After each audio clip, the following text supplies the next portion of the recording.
guys, ito ay isang tip ko lang kasi nakita ko ito sa, ah,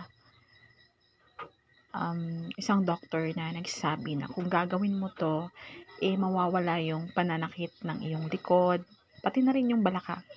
Opo, at sinubukan ko naman siya guys, kasi oo nga nananakit yung likod ko at parang kahit anong inom ko ng gamot, hindi pa rin natatanggal yung sakit ng likod ko. Kaya ito yung ginawa ko.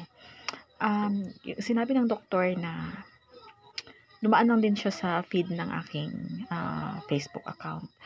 And then, Facebook page. Tapos sabi niya, bago ka kumain, pagkagising mo sa umaga is uminom ka ng isang basong tubig. Yan.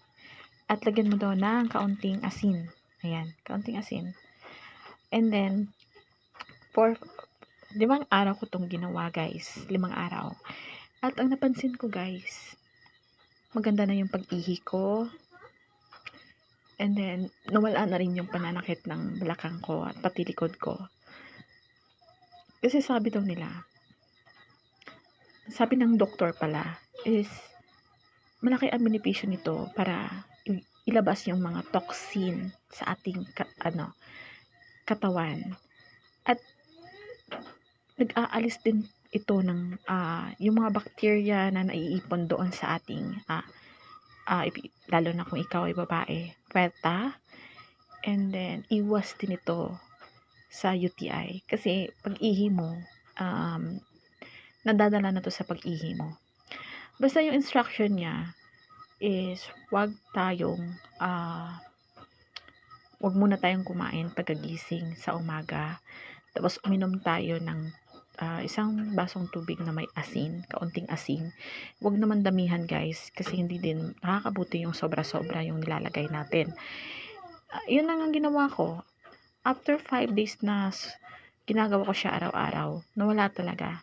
Pati yung nawala nga din yung kasi pag masakit yung balakang ko, parang nahihirapan na rin akong para bang namamanas yung paa ko.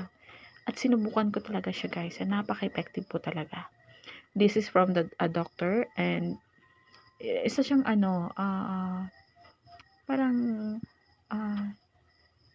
yung hindi talaga siya ano ba yan, health specialist siya. Basta dumaan na siya sa Facebook page ko at sinunod ko talaga guys, at totoo talaga guys, 100% natanggal talaga yung pananakit ng ko, at hindi na ako nahirapan na nahirapan din minsan akong umihi.